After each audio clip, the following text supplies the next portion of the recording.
வணக்கம் நண்பர்களே. நம்ம இன்னைக்கு இந்த போர்வெல் அமைக்கக்கூடிய காலகட்டம் எது? எந்த காலகட்டத்தில அமைச்சா போர்வெல் சிறப்பா இருக்கும் அப்படிங்கிறத பார்த்துடலாங்க. நிறைய பேத்துக்கு அதில சந்தேகங்கள் இருக்கு. சிலருக்கு இந்த கோடை காலங்கள்ல போர்வெல் அமைச்சா தான் நமக்கு அது ஆக்சுவலான தண்ணியோட வேல்யூ தெரியும் அப்படின்னு சொல்லுவாங்க. அதுவும் சரிதான். அதே மழை காலங்கள்ல போர்வெல் அமைக்கக்கூடாது அப்படின்னு ஒரு சாரார் சொல்றாங்க. அது ஏன் அப்படிங்கிறதையும் பார்த்துடலாம். அதே மாதிரி மழை காலங்கள்லேயும் போர்வெல் அமைக்கிறதோட சிறப்பு என்ன, அதில் இருக்கக்கூடிய பிரச்சனைகள் என்னங்கிறதையும் பார்த்துடலாம். முதல்ல போர்வெல் அமைப்புங்கிறதே நம்மளுடைய தேவைக்காக நம்ம போர்வெல் அமைக்கிறதா. அதுக்கு காலகட்டங்கள்லாம் எதுவுமே கிடையாது.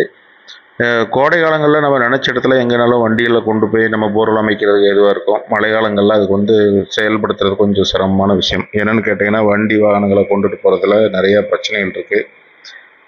குறிப்பாக இந்த மழை பெய்ததுக்கப்புறம் நமக்கு அந்த மழை சீசன் முடிஞ்சதுக்கப்புறம் நமக்கு போர்வெல் அமைக்கும்போது நமக்கு அந்த சின்ன சின்ன நீர் ஊற்றுகள்லாம் அந்த மேலில் இருக்கக்கூடிய மட்டங்கள்லாம் கம்ப்ளீட்டாக தண்ணி ஃப்ளோ ஆகும். அப்போ நமக்கு அந்த போர்வெலுடைய ரேஷியோ அதாவது தண்ணி வரக்கூடிய அளவுகள் அதிகமாக இருக்கிற மாதிரி இருக்கும்.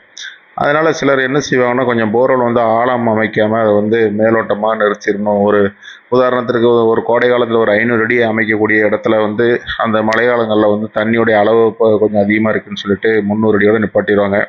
அந்த மாதிரி நிப்பாட்டும் போது என்னென்னு கேட்டிங்கன்னா, அந்த கோடை காலங்கள் வரும்போது அந்த தண்ணி குறையும் போது மறுபடியும் அதை ரீபோர் பண்ணுற மாதிரி ஒரு சுச்சுவேஷன் வந்துடுது.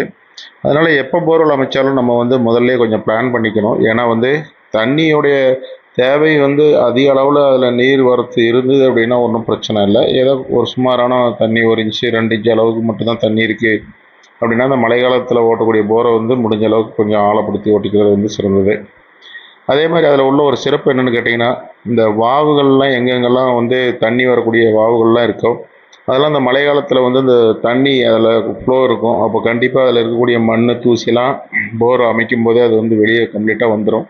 அந்த மாதிரி அமைக்கும்போது நம்ம சரியான முறையில் பைப் வச்சு போர்வெல் நல்லா கரெக்டாக அமைச்சிட்டோம் அப்படின்னா நமக்கு அந்த போர்வெல் எப்பயுமே அந்த மூடக்கூடிய பிரச்சனைகள் கண்டிப்பாக வராது. சில போர்வெல்லாம் பார்த்தீங்கன்னா, அந்த கோடை காலத்தில் அமைச்ச போர்வெல்லாம் இந்த மழைக்காலங்கள் வரும்போது அந்த சைடில் இருக்கக்கூடிய வாவுகளில் அங்கங்கே தேங்கி இருக்கக்கூடிய மண் தூசிலாம் அள்ளிட்டு தான் அந்த போர்வெல் நிறந்து போகிறது, இந்த மோட்டரெல்லாம் மாட்டுறது, இந்த மாதிரி பிரச்சனைகள்லாம் ஏற்படுது.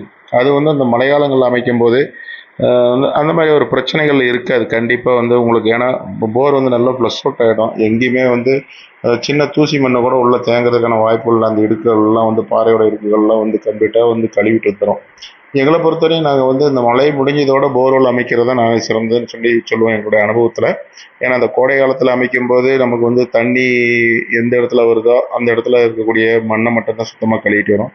அந்த மேலே இருக்கக்கூடிய வாவுகள், அந்த வெற்று வாவுகள்லாம் தண்ணி வரத்து இல்லாத வாவுகள்லாம் இருக்கக்கூடிய மண்ணை கம்ப்ளீட்டாக என்னென்னு கேட்டிங்கன்னா, உள்ளே அங்கங்கே தேங்கி இருக்கிறதுக்கான வாய்ப்புகள் உண்டு.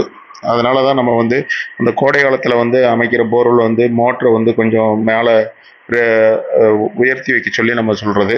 சில இடங்களில் அது மாதிரி நம்ம சொல்கிறது மாதிரி கொஞ்சம் ஒரு 20 அடியோ 50 அடியோ மேலே உயர்த்தி வைக்கக்கூடிய போர்வெல்ல அந்த மாதிரி பிரச்சனைகள்லாம் எதுவும் வரல. அந்த மோட்டர் மாட்டுறது இந்த மாதிரி பிரச்சனைகள்லாம் கொஞ்சம் கீழே அடியாளம் வரையும் போர்வெல்ல வைக்கக்கூடிய இடங்கள்லாம் அந்த போர்வெல் மோட்டர் நிறையா மாட்டிக்குது.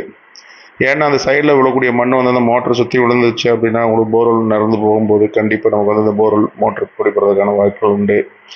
அதனால தான் நம்ம கோடை காலத்தில் அமைக்கிற போர்வெல்ல கொஞ்சம் நம்ம மோட்டரை உயர்த்தி வச்சுக்கணும் அப்படின்னு சொல்கிறது. நமக்கு 2 காலங்களும், அதாவது மழை பெய்ததுக்கப்புறமும் போர்வெல் அமைக்கலாம், கோடை காலத்துலேயே அமைக்கலாம். ஏன்னா கோடை காலத்தில் உங்களுக்கு அதில் என்ன ஒரு பெரிய அளவில் தண்ணி வருதோ அது மட்டும்தான் நமக்கு கால்குலேஷன் ஆகும்.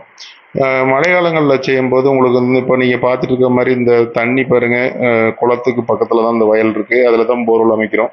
அதனால் இந்த தண்ணி மேலே இருக்கக்கூடிய நீர்மட்டத்தில் இருக்கிறதெல்லாம் அள்ளிட்டு வரும். அது மாதிரி தொடர்ந்து அந்த போர்வெல் சுத்தமாக இருக்கிறதோட உங்களுக்கு திரும்ப அந்த போர்வெல் எந்த காலகட்டத்துலையுமே போர்வெல் நிறந்து போகிறதுக்கான வாய்ப்புகள் கிடையாது.